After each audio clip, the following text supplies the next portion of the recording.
Hello everyone. चलो देखते हैं इस सेशन में। ये आपके वॉइस का पार्ट 3 है। पार्ट 1 और पार्ट 2 हम लोग ऑलरेडी देख चुके हैं, तो आप प्लेलिस्ट में जा करके पार्ट 1 और पार्ट 2 देख सकते हैं। ये पार्ट 3 है आपका। इसमें हम लोग क्या लर्न करेंगे, इसमें हम लोग इंट्रोगेटिव सेंटेंसेस को देखेंगे। Interrogative sentence. अब इंट्रोगेटिव सेंटेंस किसे कहते हैं वो मैं आपको इंट्रोगेटिव सेंटेंस का हम लोग वॉइस बनाना इसमें। सबसे पहले इंट्रोगेटिव सेंटेंस समझ लेते हैं, कहते किसको, ठीक है ना। I S. जब किसी सेंटेंस को आप लिखते हैं, राम सिंग्स अ सॉन्ग, ठीक है। अब आप इसे इंट्रोगेटिव में कैसे बनाएंगे, तो सेंटेंस को इंट्रोगेटिव बनाने के लिए does Ram sing a song, ये सेंटेंस आपका क्या है, इंट्रोगेटिव है, यानी प्रश्न पूछने का काम करता है। तो प्रश्न पूछने के लिए आप हिंदी में क्या लिख सकते हैं, क्या राम गाना गाता है, गाना गाता है। तो ये सेंटेंस आपका क्या हो जाएगा, इंट्रोगेटिव। ये सेंटेंस कैसा है, इंट्रोगेटिव है। तो ऐसे सेंटेंसेस को हम लोग कैसे पैसिव में चेंज करते हैं, ये हम लोग इस टॉपिक में देखेंगे। देखो, इसके अलावा कुछ एक्सुलरी वर्ब है जिसपे आप समझ लीजिए। एक्सुलरी वर्ब और मेन वर्ब किसे कहते हैं। जैसे किसी सेंटेंस में मैंने यहां लिखा राम इज गुड, फिर मैंने लिखा Ram is dancing on the stage, dancing on the stage. अब ये दोनों सेंटेंसेस में फर्क क्या है वो समझ दो। यहाँ जो इज आया है ये आपका मेन वर्ब है, ये आपका क्या है, मेन वर्ब है। अब आपके दिमाग में चलेगा कि ये तो मैंने कभी देखा ही नहीं, ये मेन वर्ब कैसे हो सकता है, ये तो एक्सुलरी वर्ब होगा। तो ध्यान से सुनो मेरी बात। अगर किसी वाक्य में केवल एक वर्ब देखने को मिले, केवल कितने वर्ब देखने को मिले, केवल एक वर्ब देखने को मिले, तो वो जो वर्ब होगा वो आपका मेन वर्ब होगा, क्योंकि कोई भी सेंटेंस मेन वर्ब के बिना वो अधूरा माना जाता है। तो ये सेंटेंस में जो इज आया ये क्या है, मेन वर्ब है। लेकिन इस सेंटेंस को जरा नोटिस करो, यहां भी इज आया है और एक दूसरा वर्ब क्या है, डांसिंग। तो ये इज जो है ये आपका एक्सुलरी वर्ब है, इज एक्सुलरी वर्ब है, जबकि डांसिंग आपका कौन सा वर्ब है, मेन वर्ब है, ठीक है। एक्सुलरी वर्ब कब आता है, तो ये मेन वर्ब की सहायता के लिए आता है एक्सुलरी वर्ब। ठीक, कुछ में लिस्ट है जिसको मैं आपको दिखला देता हूं। जैसे कि सबसे पहले बी फॉर्म देख लेते हैं, इज, एम, आर, ये आपका क्या है, एक्सुलरी वर्ब हो गया। Is, am, are, was, were, have, has, had, ठीक। फिर आपका shall, will, should, would, may, might,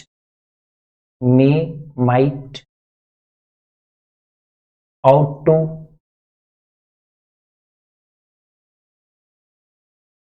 to, फिर आपका कैन, कुड, है ना। और क्या छूट गया, नीड नॉट, डेयर नॉट। ये सब का सब एक्सुलरी वर्ब का काम करता है। ये सब जो है यहां से जो मैंने लिखना शुरू किया है ये आपका मोडाल का सेक्शन है। ये हम लोग मोडाल में समझेंगे, मोडाल क्या चीज होती है। ये मोडाल का सेक्शन है। इसे भी as a work auxiliary verb, ये भी काम किस तरह से करता है, एक्सुलरी वर्ब की तरह। तो इसे हम लोग कहते हैं मोडाल एक्सुलरी वर्ब। क्या बोलते हैं, मोडाल एक्सुलरी वर्ब, ठीक है। ये वाले वर्ब्स को हम लोग क्या बोलेंगे, मोडाल एक्सुलरी वर्ब्स। और ऊपर जो आपका वर्ब दिया हुआ है ये भी आपका क्या है, एक्सुलरी वर्ब है। इसके अलावा एक सेक्शन और होता है, डू फॉर्म होता है। डू, डज और डिड, ये तीनों क्या है, ये भी एक्सुलरी वर्ब का काम करता है और मेन वर्ब का भी काम करता है। देखो कैसे करता है, जैसे मैं एक सेंटेंस लिखूं, सोहन डू, मतलब सोहन करता है, Sohan do this, sorry does हो जाएगा, Sohan does this work, work. ठीक है, अब यहाँ पे एक सेंटेंस आपने लिखा सोहन डज दिस वर्क, ये सेंटेंस में डज जो आया है ये आपका मेन वर्ब हो गया, ये आपका क्या हो गया, मेन वर्ब, क्योंकि मैंने अभी जस्ट बताया कि किसी एक सेंटेंस में केवल एक वर्ब दिखाई दे तो वो कौन सा वर्ब होगा, मेन वर्ब होगा। लेकिन इसी सेंटेंस को एक तरीके से और लिख सकते हैं, जैसे Sohan does not do this work, ये सेंटेंस कैसा हो गया, नेगेटिव बन गया है ना। तो यहां पे जो आपका डज आया ये अभी एक्सुलरी वर्ब है, ये अभी आपका क्या है, एक्सुलरी वर्ब, और यहाँ पे जो डू लिखा हुआ है ये आपका क्या है, मेन वर्ब। यहाँ एक्सुलरी वर्ब बन गया और यहाँ मेन वर्ब बन गया, और यहाँ पे डज जो आया ये क्या है, आपका मेन वर्ब है। यानी इस सेंटेंस में कितने वर्ब दिखाई दे रहे हैं, आप कहिएगा दो, एक है डू और दूसरा क्या है, डज। तो डू और डज दोनों दिखाई दे रहा है, तो ये वाला वर्ब आपका एक्सुलरी हो जाएगा और ये क्या हो गया, मेन वर्ब। तो मैंने आपको क्या दिखाया, ये एक्सुलरी वर्ब के रूप में भी काम करता है और मेन वर्ब के रूप में काम करता है। विशेष करके वर्ब का टॉपिक जब आएगा वहां हम समझेंगे, ओवरऑल चीजें हम लोग समझने की कोशिश कर रहे हैं। ठीक है, चलो बाकी चीजें तो आपको मैंने बता ही रखा है, सब्जेक्ट को ऑब्जेक्ट में कैसे बदलते हैं, एक्सुलरी वर्ब और मेन वर्ब में थोड़ा सा डिफरेंस होता है, ये चीज आप समझ जाइए तो आपको आगे चल के सीखने में आसानी होगी। ठीक है, चलो इंट्रोगेटिव सेंटेंस भी आपको मे भी समझ में आया होगा, वैसा सेंटेंस जो प्रश्न पूछने का काम करता है। एक बात और देखो, प्रश्न पूछने के दो तरीके होते हैं, प्रश्न पूछने के दो तरीके होते हैं। एक तो आप एक्सुलरी वर्ब की सहायता से पूछ सकते हैं और दूसरा WH वर्ड की सहायता से। अब ये WH वर्ड क्या चीज होती है, देखो जैसे कि व्हाट, हु, हुम, और क्या हो गया, वेयर, वेन, ये सब के सब क्या है, WH वर्ड है। इसे WH फैमिली भी बोलते हैं या WH वर्ड भी बोल सकते हैं, इसलिए बोलते हैं क्योंकि इन सारे शब्दों में आप देख रहे हैं WH कॉमन है, WH क्या है, कॉमन है, इसलिए इसे WH वर्ड भी बोला जाता है। तो ऐसे शब्दों से अगर क्वेश्चन किया जाता है तो WH क्वेश्चन कहा जाता है। क्या कहा जाता है, WH क्वेश्चन। सेंटेंस में क्वेश्चन करने वाले सेंटेंस को ही हम लोग क्या बोलते हैं, इंट्रोगेटिव सेंटेंस। तो ये आपका WH क्वेश्चन हो जाएगा। ठीक है, और जो एक्सुलरी वर्ब से सवाल किया जाता है, जैसे कि is this Ram, is this pen, क्या यह कलम है, तो इस सेंटेंस में भी प्रश्न पूछने का काम किया गया है। तो वो किसकी सहायता से, तो आप कहिएगा एक्सुलरी वर्ब की सहायता से की गई। किसकी सहायता से, एक्सुलरी वर्ब की सहायता। जो एक्सुलरी वर्ब की सहायता से प्रश्न किया जाता है वो यस नो क्वेश्चन कहलाता है। क्या कहलाता है, यस नो क्वेश्चन कहलाता है। ठीक है, यस नो क्वेश्चन। अब ये यस नो क्वेश्चन क्यों कहलाता है, जैसे आपसे मैं पूछूं क्या यह कलम है, तो आप आंसर क्या दीजिएगा, या तो हाँ दीजिएगा या तो ना दीजिएगा, या तो हाँ दीजिएगा या तो ना दीजिएगा। तो इसलिए इसे यस नो क्वेश्चन कहा जाता है। लेकिन अगर मैं इसकी सहायता से सवाल पूछूं, what is pen, what is a pen, अब यहाँ पे सवाल का आंसर बदल जाएगा, यहाँ हाँ और ना में सवाल नहीं होगा।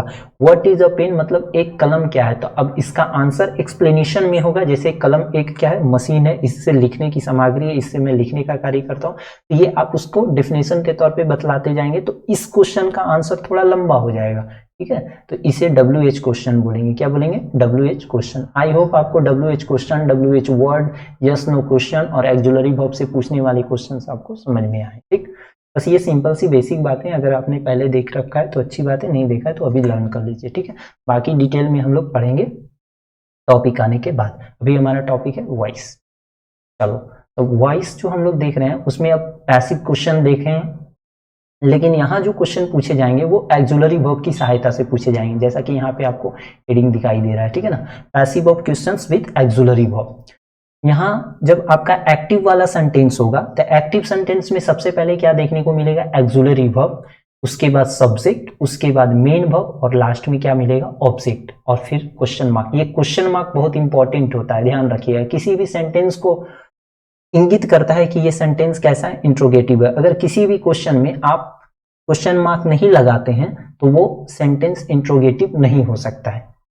जैसे कभी कभी आप किसी से पूछते हैं खाना खाए, तो आपके एक्सप्रेशन से पता चल रहा है कि उससे पूछा जा रहा है कि खाना खाए। ये तो आंसर भी तो हो सकता है खाना खाए, लेकिन एक्सप्रेशन से आप पता चलता है कि सेंटेंस कैसा है, इंट्रोगेटिव। तो वो कब पता चलेगा, जब आप लास्ट में क्वेश्चन मार्क लगाएंगे तब।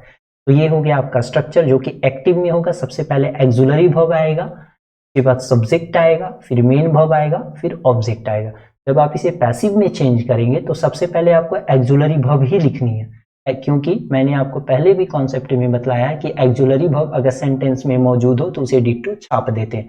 यहाँ पे एक्जुलरी वर्ब लिखेंगे, उसके बाद ऑब्जेक्ट है उसको सब्जेक्ट के टर्म में लिखेंगे तो ऑब्जेक्ट इनटू सब्जेक्ट हो जाएगा। उसके बाद आपको बी फॉर्म लिखनी है, और बी फॉर्म हमेशा किसका लिखते हैं, मेन वर्ब का लिखते हैं। उसके बाद थर्ड फॉर्म लिखना है, क्योंकि वॉइस का मतलब ही क्या होता है, बी फॉर्म प्लस V3, ये तो मैं आपको बतला रखा हूं। उसके बाद बाई देना है, और उसके बाद सब्जेक्ट को किस में बदलना है, ऑब्जेक्ट में बदल के लास्ट में क्वेश्चन मार्क लगा देना है। ये आपका स्ट्रक्चर हो गया। फॉर एग्जाम्पल जैसे will you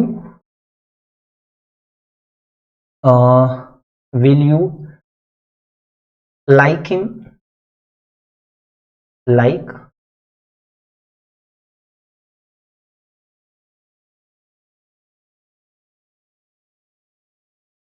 will you like him, क्या तुम उसे पसंद करोगे, क्या तुम उसे पसंद करोगे। अब देखो इसको जब इंट्रोगेटिव में बदलोगे तो सबसे पहले देखो यहाँ आपका एक्जुलरी वर्ब दिख रहा है, बिल्कुल दिख रहा है। उसके बाद सब्जेक्ट बिल्कुल है, मेन वर्ब लाइक हो गया, उसके बाद ऑब्जेक्ट चाहिए तो ऑब्जेक्ट भी है, और लास्ट में क्या है, क्वेश्चन मार्क। अब हमें क्या करनी है, इसे पैसिव में चेंज करना है। तो पैसिव में जब आप चेंज करेंगे तो सबसे पहले एक्जुलरी वर्ब जैसा है वैसा लिख देना है। तो यहाँ पे विल है तो यहाँ भी मैं लिख दूंगा विल, ठीक है। उसके बाद ऑब्जेक्ट को सब्जेक्ट बनाना है। तो यहाँ पे ऑब्जेक्ट क्या है, हिम, तो हिम को बनाएंगे सब्जेक्ट, तो हिम का सब्जेक्टिव केस क्या होता है, आप कहिएगा ही होता है, ठीक है, यहाँ ही हो गया। उसके बाद बी फॉर्म लिखना है, तो बी फॉर्म हमेशा किसका लिखना है, मेन वर्ब का। तो मेन वर्ब क्या है, लाइक, तो लाइक का बी फॉर्म क्या हो जाएगा, ये V1 है, ठीक है, V1। तो V1 जब आप देखिएगा तो याद कीजिए उसमें मैंने V1 में क्या बताया, आप कहिएगा M R और B बताएं, तो M R B में सबसे सुटेबल क्या होगा, तो आप कहिएगा B हो जाएगा, तो यहाँ लिखेंगे B, ठीक है। उसके बाद क्या करना है, V3 लिखना है, तो V3 लाइक का V3 क्या हो जाएगा, लाइक। उसके बाद बाई लिखनी है, बाई लिखेंगे। उसके बाद सब्जेक्ट को ऑब्जेक्ट के टर्म में, तो सब्जेक्ट क्या है मेरा यू, तो यू के ऑब्जेक्टिव टर्म में क्या लिखेंगे, यू, अल्लाह, हो गया खत्म, ठीक। अच्छा ये क्वेश्चन आप करके दिखाइए कि एक क्वेश्चन आप करके दिखाइए जो एक्टिव में है, विल ही सपोर्ट अस, वह हम लोगों को सपोर्ट करता है, करेगा, है ना। इसको कीजिए, देखो इसमें एक लॉजिक है, वो आपको मैं समझाना चाहता हूं, इसलिए इस एग्जांपल को लिया हो। देखो जब आप इसे पैसिव में बदलेंगे तो सबसे पहले यहां जैसा है डिट्टो छाप देंगे, विल, ठीक है। उसके बाद ऑब्जेक्ट को सब्जेक्ट के टर्म में लाएंगे, तो ऑब्जेक्ट क्या है, अस का सब्जेक्टिव केस क्या होता है, आप कहिएगा बी। उसके बाद बी फॉर्म लिखना है, तो बी फॉर्म हमेशा मेन वर्ब का होता है, तो यहाँ क्या आ जाएगा बी। उसके बाद V3 लिखना है, तो सपोर्टेड हो गया। उसके बाद बाई और प्लस में क्या करना है, सब्जेक्ट को ऑब्जेक्ट के टर्म में लिखना है, तो यहाँ पे क्या है ही, तो ही का ऑब्जेक्टिव केस क्या होता है, हो गया। लेकिन ये गलत है, क्या गलती है वो देखो, ध्यान से देखो। यहाँ पे जो एक्जुलरी वर्ब यूज किया गया है विल, ये वी के साथ नहीं आता है, वी के साथ सेल आता है, वी के साथ क्या आता है, सेल। तो यहाँ पे सही होगा shall we be supported by him. तो जब कभी मैं बोलूं कि डिट्टो छाप देना है, तो यहाँ पे थोड़ा सा कंसिडर जरूर कर लेना कि इस सब्जेक्ट के अकॉर्डिंग यहाँ आने वाला एक्जुलरी वर्ब सही है या गलत, ठीक है। अगर यहाँ पे मी रहता तो यहाँ आई है, तो यहाँ पे सेल आ जाता, क्या आ जाता, सेल, ठीक है। ये चीज आप ध्यान रखिएगा, इसकी वजह से ये क्या है, गलत है। आई और बी के साथ क्या आता है, सेल आता है, आई और बी के साथ क्या आता है, सेल आता है, और इसके अलावा जो भी है उनके साथ क्या आएगा, विल आएगा। इसको आप ध्यान रखिए, ठीक है। हालांकि मॉडल इंग्लिश में ऐसा नहीं होता है, लेकिन ऐसा होता है और नहीं होता है वो मैं आपको उस टॉपिक में बताऊंगा। चलो देखो आगे, डू डज डिड। अब देखो एक तरीका और है, यहां भी वही फंडा है। सेंटेंस की शुरुआत यहाँ पे आप क्या देख रहे थे कि एक्जुलरी वर्ब से हो रहा था, अब डू डज डिड भी एक्सुलरी वर्ब का भी काम करता है, मेन वर्ब का भी काम करता है, और यहाँ पे जो सेंटेंस है वो डू डज डिड डू है, एक्सुलरी वर्ब का काम कर रहा है। तो इसको आप कैसे करेंगे वो देखो। इसका स्ट्रक्चर डू डज डिड आएगा, उसके बाद सब्जेक्ट आएगा, फिर V1 आएगा, फिर ऑब्जेक्ट रहेगा, लास्ट में क्वेश्चन मार्क। आपको क्या करनी है, इज एम आर में बदलना है। किसमें बदलना है, इज एम आर में। कब, जब डू डज रहेगा तो, और डिड जो है वो पास्ट फॉर्म है, V2 है ये, तो जब पास्ट फॉर्म रहेगा तो वाज वर का यूज करेंगे, ठीक है ना। और ये किसके अकॉर्डिंग आएगा, तो यहाँ पे जो सब्जेक्ट आएगा ना, ऑब्जेक्ट के टर्म में जो सब्जेक्ट आएगा उसके अकॉर्डिंग आएगा। उसके बाद वर्ब का थर्ड फॉर्म लिखेंगे, फिर बाई लिखेंगे, और फिर जो सब्जेक्ट है उसको ऑब्जेक्ट में बदल के लास्ट में क्वेश्चन मार्क लगा। ये आपका स्ट्रक्चर हो जाएगा, ठीक है। जैसे एक एग्जांपल ले लेते हैं, do you love me, do you love me. अब देखो यहाँ is am are was were लगाना है, ठीक है। देखो जब हम इसको चेंज करेंगे तो ये ऑब्जेक्ट है आपका, और ऑब्जेक्ट बन के आएगा सब्जेक्ट, तो यहाँ पे लिखा जाएगा क्या, आई, ठीक। और आई के अकॉर्डिंग यहाँ एक्सुलरी वर्ब क्या आएगा, एम आएगा। क्या आएगा, एम, ना कि इज आएगा, ना आर आएगा, ना वाज आएगा, वर आएगा, ठीक है। तो एम आई, उसके बाद V3 लिखना है, तो V3 हमेशा किसका होता है, मेन वर्ब का, तो यहाँ लव्ड हो जाएगा। उसके बाद बाई, लास्ट में आपको क्या करना है, सब्जेक्ट को ऑब्जेक्ट के टर्म में, तो सब्जेक्ट क्या है हमारा, यू है, तो यू, ठीक हो गया, खत्म। एक और एग्जांपल लिख लो, did you like me, same example लिया है मैंने, सिर्फ टेंस बदल दिया। देखो यहाँ पे यू है और यहाँ पे मी है, मी क्या है, ऑब्जेक्टिव केस, तो ये सब्जेक्ट के टर्म में आएगा तो आई हो जाएगा, और आई के अकॉर्डिंग यहाँ पे वाज लिखेंगे। क्यों वाज लिखेंगे, क्योंकि यहाँ आई के साथ पास्ट फॉर्म में वाज आता है। उसके बाद V3 लिखना है, तो लाइक का लाइक्ड हो जाएगा। उसके बाद क्या करना है, by plus subject into object, तो यहाँ क्या है, यू है ना, तो यू ही लिखेंगे, ठीक, खत्म। नेक्स्ट देखो, अब हम लोग जो देखेंगे इंट्रोगेटिव सेंटेंस, उसमें व्हेन, वेयर, व्हाई, हाउ से क्वेश्चन पूछा जाएगा, उसको कैसे करते हैं वो देखने वाले हैं इसमें, ठीक है। WH वर्ड वाला, तो सबसे पहले जब एक्टिव सेंटेंस रहेगा तो WH वर्ड मिलेगा, उसके बाद एक्सुलरी वर्ब होगी, फिर सब्जेक्ट होगा, फिर मेन वर्ब होगा, और फिर ऑब्जेक्ट होगा, लास्ट में क्वेश्चन मार्क। क्या करना है आपको, WH वर्ड को डिट्टो लिख देना है, उसके बाद एक्सुलरी वर्ब लिखना है, उसके बाद सब्जेक्ट को ऑब्जेक्ट के टर्म में बदलना, बी फॉर्म प्लस V3, फिर बाई, फिर सब्जेक्ट इनटू ऑब्जेक्ट। सारी चीजें कॉमन है जो मैंने आपको पीछे बताया। एग्जाम्पल के तौर पे समझ लीजिए, जैसे एक ले लेते हैं, वेयर वर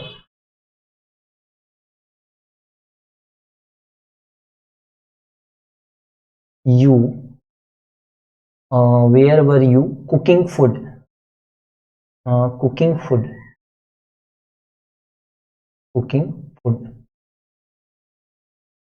तुम खाना कहाँ बना रहे थे, है ना। तो देखो WH वर्ड को डिट्टो छाप देना है, तो मैं वेयर ही लिखने वाला हूँ। वेयर के बाद एक्सुलरी वर्ब जैसा है वैसा ही लिखेंगे, तो यहाँ पे मैं लिखने वाला हूँ वाज। क्यों वाज लिखूंगा वो मैं बतलाता हूँ। उसके बाद देखो यहाँ पे ऑब्जेक्ट है, ऑब्जेक्ट बदलेगा सब्जेक्ट के टर्म में, तो यहाँ पे हमारा आ जाएगा क्या, फूड, ठीक। उसके बाद बी फॉर्म, तो बी फॉर्म हमेशा मेन वर्ब का, तो मेन वर्ब क्या है यहाँ, V4 है, तो V4 का बी फॉर्म क्या होता है, आप कहिएगा बीइंग होता है। उसके बाद V3 लिखना है, तो कुक का V3 क्या हो जाएगा, कुकड हो जाएगा। और लास्ट में बाई के साथ सब्जेक्ट को बदलेंगे ऑब्जेक्ट के टर्म में, दैट्स ऑल, फिनिश। अब देखो मैंने यहाँ वाज क्यों लिखा, वर क्यों नहीं लिखा। वर जो है वो वर्ब का प्लुरल फॉर्म है, आवाज जो है वो सिंगुलर फॉर्म है, और यहाँ जो सब्जेक्ट के टर्म में आया है, ऑब्जेक्ट बदल के जो सब्जेक्ट बना है ये सिंगुलर है, और सिंगुलर होने की वजह से यहाँ पे वर्ब कैसा आएगा, सिंगुलर, इसलिए मैंने यहाँ पे वाज लगाया। बात समझ में आई। एक और एग्जाम्पल देख लो, जैसे how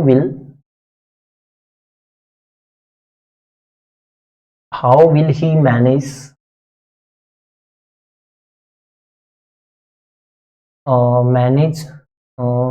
this project, this work, है ना। देखो इसको कैसे करेंगे? ये तो आपका एक्टिव में, ये पैसिव में था, पीवी में कैसे बदलते हैं? सबसे पहले WH वर्ड को डिटो लिखेंगे, हाउ। उसके बाद बिल, तो यहाँ भी लिखेंगे विल। उसके बाद ये है हमारा ऑब्जेक्ट, ऑब्जेक्ट बनेगा सब्जेक्ट, तो दिस वर्क हो जाएगा यहाँ स्ट्रक्चर के अकॉर्डिंग। उसके बाद बी फॉर्म लेनी है, तो बी फॉर्म मैनेज का होगा, तो मैनेज V1 है, तो V1 के लिए फिर बी आ जाएगा। उसके बाद V3 लिखो, मैनेज्ड, फिर बाई, और लास्ट में क्या करना है, ही है, तो ही का ऑब्जेक्टिव केस क्या होता है, खत्म, बन गया। लास्ट में क्वेश्चन मार्क लगाना, बस इतना आसान तो है। अब देखो ये सवाल पूछा गया है अब एक्जुलरी वर्ब की मदद से, है ना। अब डू डज की मदद से भी पूछा जाता है, जैसे यहाँ पे दिया हुआ है WH वर्ड आएगा, फिर डू डज डिड आएगा, फिर सब्जेक्ट आएगा, V1 आएगा, ऑब्जेक्ट आएगा। इसको कैसे करेंगे? तो इसको करने के लिए कुछ खास नहीं करना है। देखो सबसे पहले एक एग्जांपल ले लेते हैं, सॉरी एग्जांपल करते हैं, इसका स्ट्रक्चर देख लेते हैं। WH वर्ड, उसमें डू डज डिड आया था, तो इज MR वाज वर में बदले थे कि नहीं? यहाँ भी वही चीज है, कॉमन है। उसके बाद ऑब्जेक्ट को सब्जेक्ट के टर्म में बदलेंगे, और यहाँ पे थर्ड फॉर्म वर्ब का और बाई, उसके बाद जो सब्जेक्ट है उसको ऑब्जेक्ट बना देंगे, खत्म। एग्जाम्पल के तौर पे समझते हैं, वेन डू यू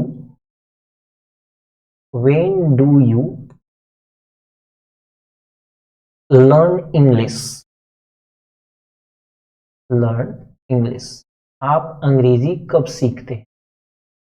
ठीक, क्या करना है, WH वर्ड को छाप देना है, ये लो मैंने छाप दिया। उसके बाद डू डज डिड के अकॉर्डिंग यहाँ पे इज MR वाज वर आने वाला है।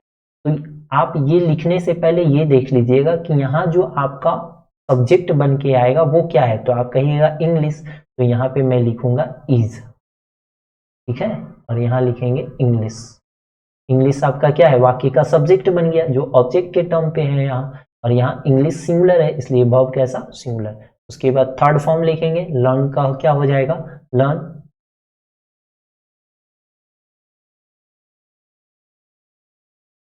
अरे भाई NR छूट गया ना। इसके बाद क्या लिखना है हमें, बाई, और लास्ट में यू है, तो यू ऑब्जेक्ट के टर्म में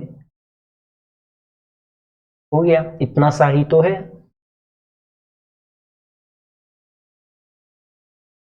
अच्छा एक और एग्जांपल कर दे, हो गया सफिशियंट है।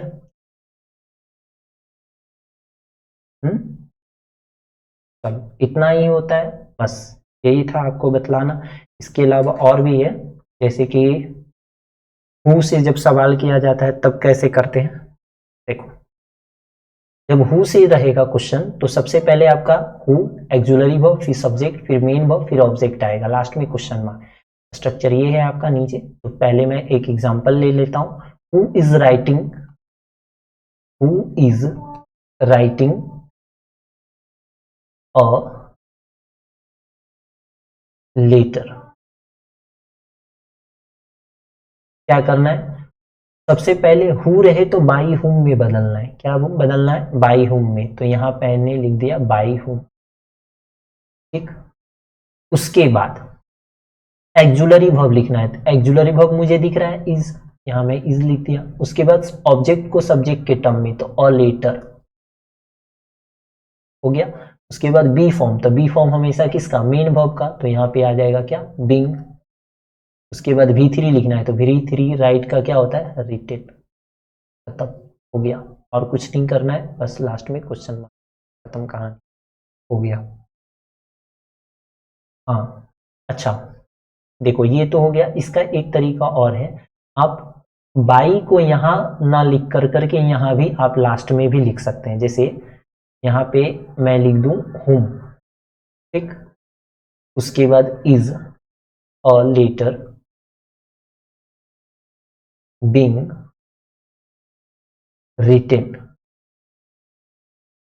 बाई, ऐसे भी आप कर सकते हैं, ये भी बिल्कुल सही है। मतलब कुछ नहीं किया मैंने, यहाँ से बाई को उठा के यहाँ शिफ्ट कर दिया और कुछ नहीं किया, बाकी सब का सब डिट्टो है, ठीक।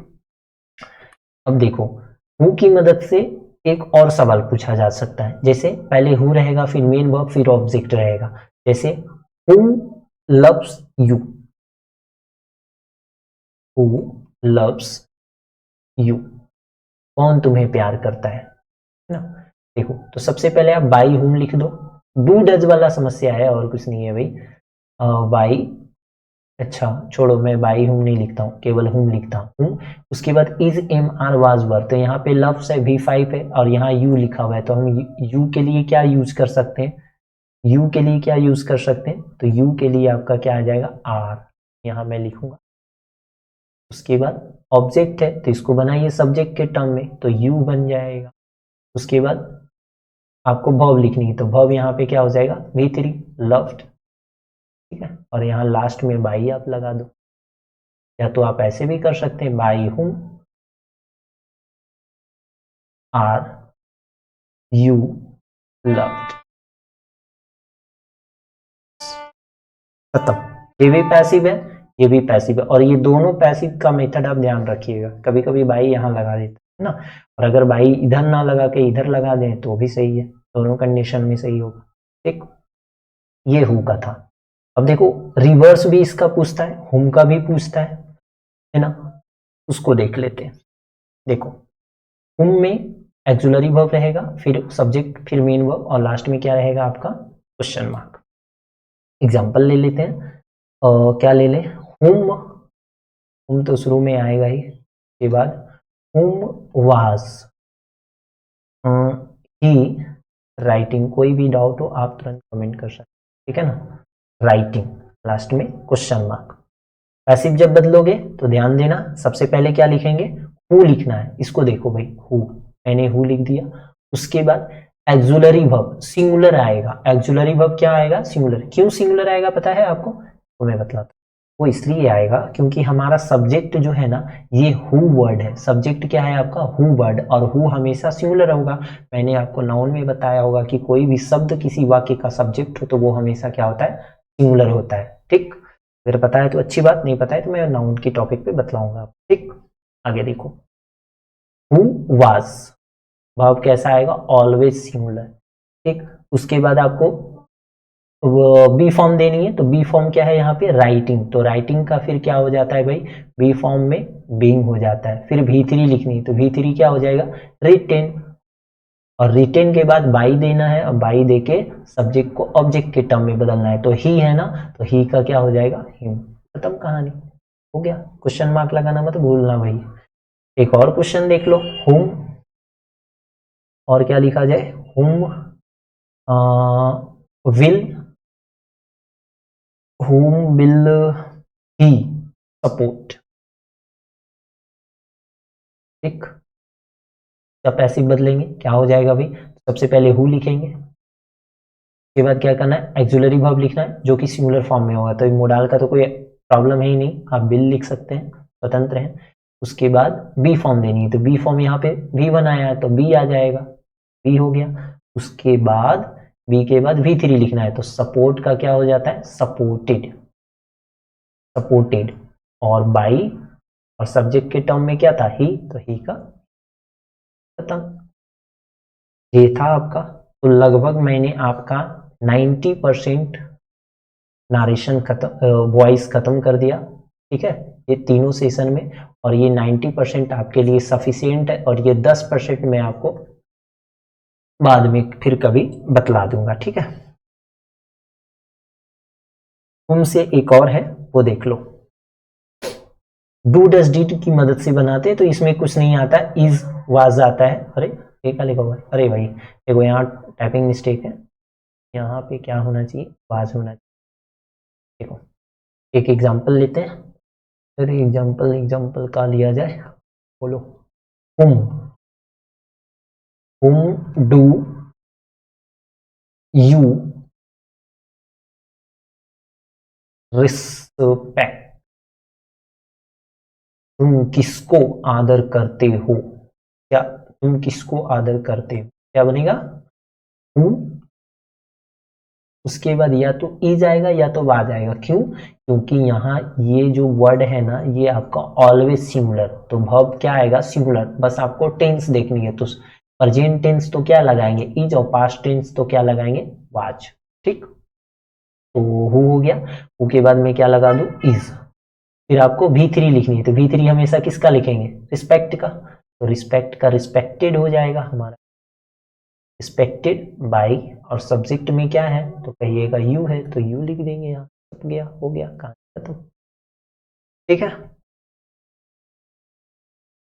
और एग्जांपल एक और लिख लो, जैसे वाज भी आ जाएगा, whom did राम किल, राम ने किसको मारा था, रावण को मारा था, क्या बनेगा, हु वाज, फिर यहाँ V3 लिखना है तो किल्ड हो जाएगा, किल्ड बाय राम।